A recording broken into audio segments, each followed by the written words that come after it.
I'm Deacon Jones. And I'm here to teach you how to whip evil's ass.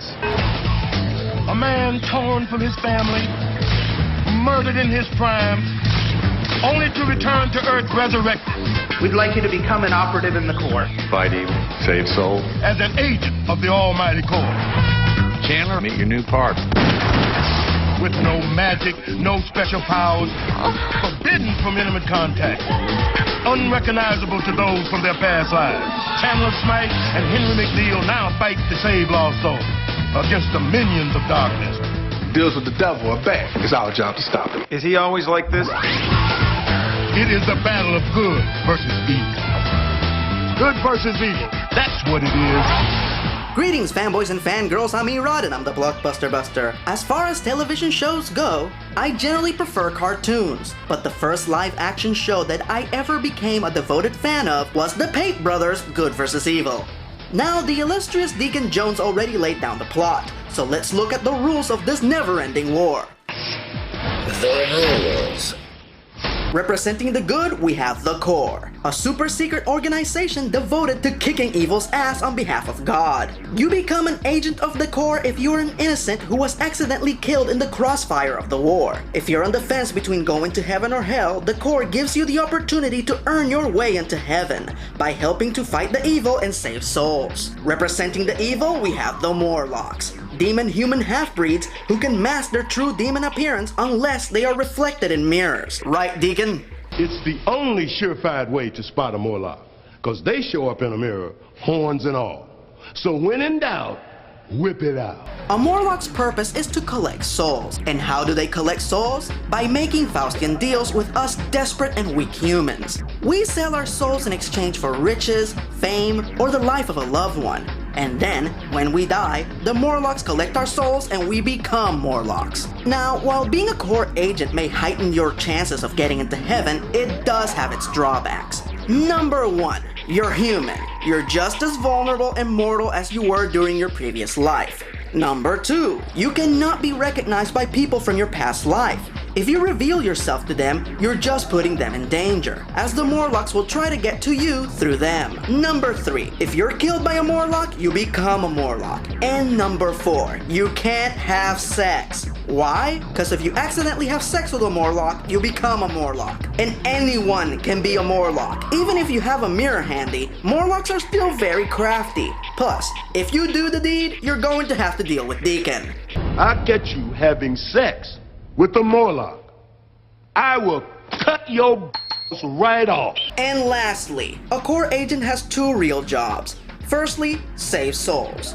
You do this by finding Faustians, humans who have made deals with Morlocks, and get them to renounce their deals. They can only do this by returning what they have received from the Morlocks. If a Faustian refuses to renounce their deal, Corps agents are fully deputized to kill them. After all, we can't have more Morlocks running around. And our second duty as Corps agents, and this is the funnest part, if you find a Morlock, deport his ass back to hell. Morlocks are for the most part invulnerable, but they do have one weakness. This is the weapon of choice of the Corps, soaked in the blood of innocence. This weapon is used to kill Morlocks. Only this. Guns are obsolete. Alright, now that you know the rules and you're ready to kick evil's ass, let's meet our fellow agents. Cast and characters. In this section, I'm just going to be talking about the 4 characters who were there from the beginning to the end of the show. I will go over other supporting characters when I start going over the seasons as they are being introduced. Let's start with the bosses. Ford Blasco, played by Marshall Bell, and Decker Benbow, played by Gogi Grass. These guys are your classic fat guy, skinny guy comedy team. They are the hilariously condescending, relentlessly sarcastic leaders of the Hollywood division of the Corps. And they don't care what despicable things they have to do to get results.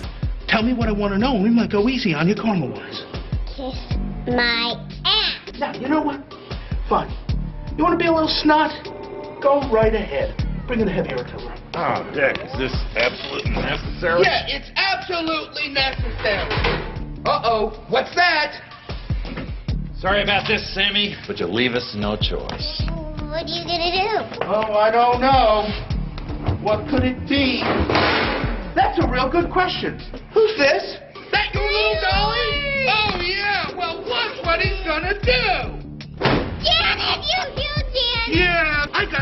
idea. How about a little double header? 1, 2, buckle my shoe. 3, 4, chop their heads off. Where's the lab, Sam? 2 heads at once. Cut them off. Anything but the twins, then tell us what we want to know. Where is it? Tell us. Oh, give her back her babies now. Are they hurt? Ow, hug them, hug them. You guys are ruthless. Yes, they are, little girl. Now let's move on to our two main heroes, starting with... Henry McNeil, played by Richard Brooks. Hell yeah, Henry is one badass soul brother who's been a core agent since the late 70s. He brings experience to the team, but that doesn't mean that he's not liable to make a mistake every now and then. But he's just as lethal with the Morlocks as he's smooth with the ladies. Jerk off. It's not easy being Henry McNeil. And now for the other half of our lean, mean demon fighting team. Chandler Smythe, played by Clayton Rohner. Chandler is one of my all-time favorite characters, mostly because I can really relate to him. He's not perfect, but he never backs down, and he never gives up. Just when you think everything is lost, Chandler Smythe is in the house. I love how in the beginning, not only did Henry and Chandler hate each other, but they were terribly incompetent. But as the show progressed, they really started to get good at their jobs. And this was due in part to their relationship towards one another. How about harmony? Oh, Let's dance.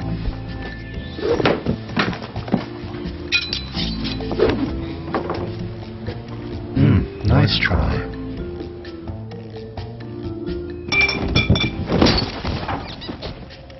I also think that it's hilarious as hell that the moment Chandler can no longer have sex, every woman on the planet wants to jump in bed with him. It's not easy being Chandler Smythe. Now let's look at the seasons. Season 1. The initial season of Good vs. Evil aired on the USA Network, and originally it was called G vs. E. G versus E, that's what it is. It featured a very retro 70s style, like Buffy the Vampire Slayer meets Starsky and Hutch. The tone was extremely tongue-in-cheek, featuring ridiculous plot lines like Henry playing a game of golf to save his soul, and the core teaming up with WWE's Mankind to bring down a Morlock who had infiltrated the amateur wrestling circuit. With that said, this is the kind of cheese that I love. And my favorite wrestler teaming up with two of my favorite fictional characters is just fucking awesome. You know what the Australian word for sissy is? No, would you like to tell me? American wrestler. Nah, you done it.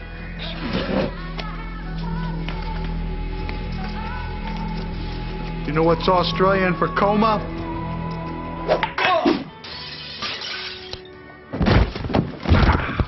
Foley. On the flip side of those ridiculous plots, we have great episodes, like Evilator, where Henry and Chandler see firsthand just how hard it is to be one of the top agents in the front line.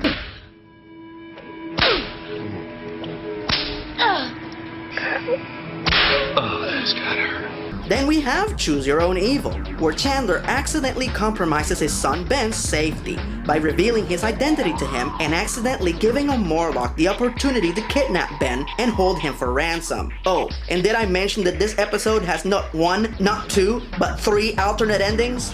Mortals are not supposed to know any of this kind of stuff.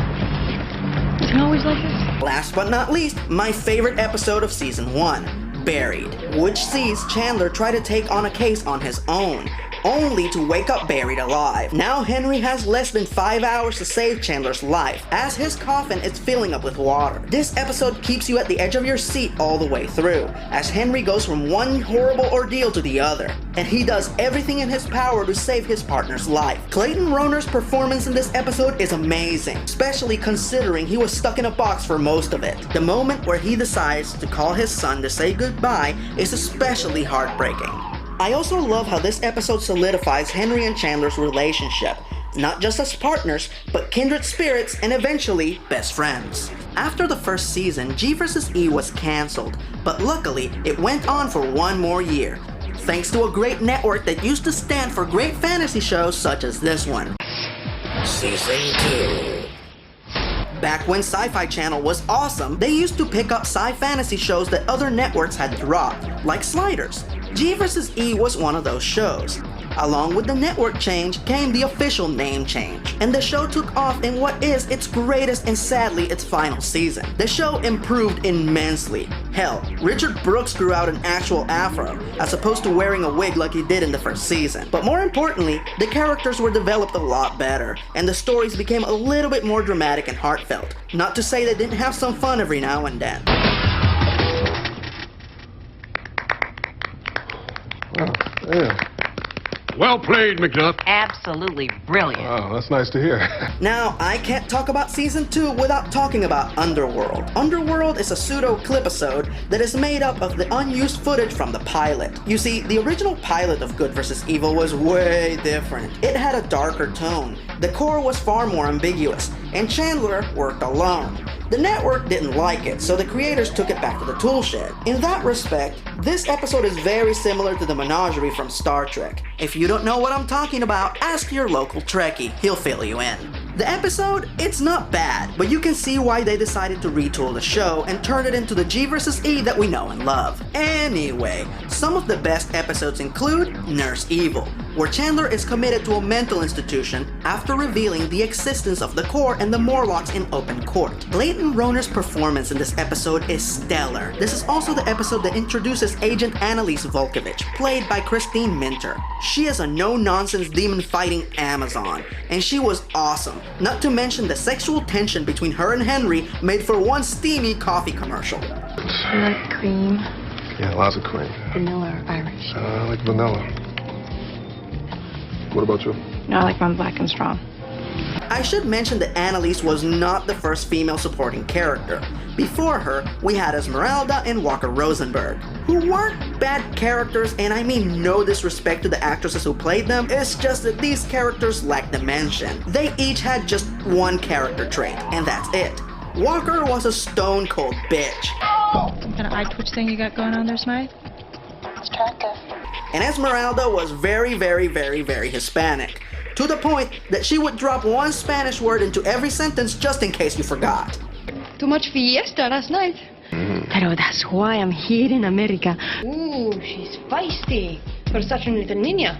Another great episode was Renunciation, in which Henry has to save the soul of the man who murdered him, Sonny Rhames. This episode is excellent. It puts Henry in the middle of the ultimate moral dilemma, so the usually cool and collected Henry is pushed to his emotional limit. Not only does this episode delve into Henry's origins, but it also holds the distinction of having the highest number of guest stars. Walter Jones, the Black Ranger, plays the young version of Sonny Rhames. Antonio Huggy Bear Fargas from Starsky and Hutch plays the villain Dutch Sims. And none other than Star Trek's Lieutenant Uhura, Nichelle Nichols plays Henry's mom. Then there's M is for Morlocks, which has the core begin to award heavenly points to their agents for renunciations and Morlock kills. Whomever gets the most heavenly points gets to meet someone who passed away. Henry wants to meet Jesus. Yes, you heard me right. All the while Chandler wants to spend some time with his dearly departed wife. Their competition as they try to solve the same case on two separate fronts is hilariously entertaining. Not to mention, this episode has the most touching ending in the entirety of the show. And last but not least, my favorite episode in the entire series, Relic of Evil. We are finally introduced to El Lorenz. Who is El Lorenz, you might ask? He is the most evil of all the Morlocks. He is the thing that evil things fear. And up to this point, they had only shown him in silhouette. And this is him. Again, I mean no disrespect to the actor here.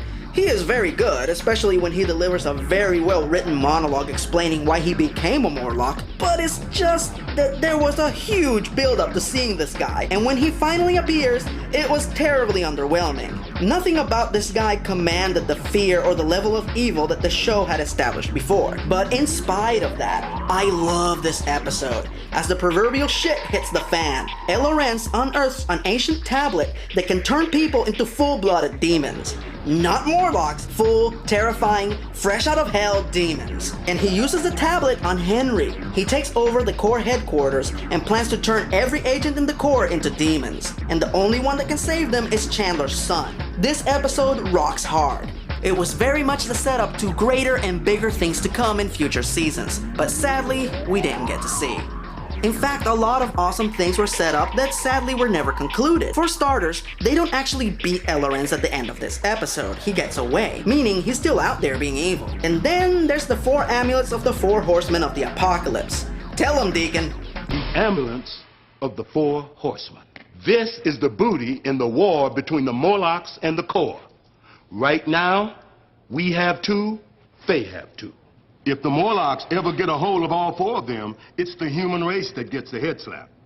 The important thing to know is when these amulets come together, the spirit of the 4 horsemen are released, and thus begins the apocalypse. Boy, would I kill to see a season finally dealing with those. Final verdict. Sadly, this show was never released on DVD. Hell, the only reason I have the episodes is cause I recorded the show as it was airing on Sci-Fi Channel. But you should be able to find the show online by using your standard Google search. This show definitely fueled my love for the paranormal investigator genre. Even though it was an action-adventure show, it didn't over-glorify the world that the characters inhabited. Chandler and Henry were just a couple of regular guys. Corps headquarters was a tire shop, and our heroes drove around in an orange Volvo station wagon. But they were still great heroes, in spite of the lack of glory, cause as they say in the Corps, the Lord kicks ass in mysterious ways. 10 points on the badassitude meter! Keep your Morlock killing daggers handy and give it a watch. This is evil. That's what it is.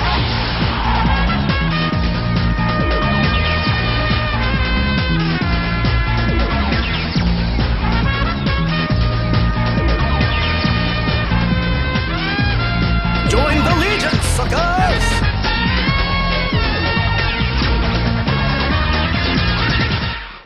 Calm down, baby.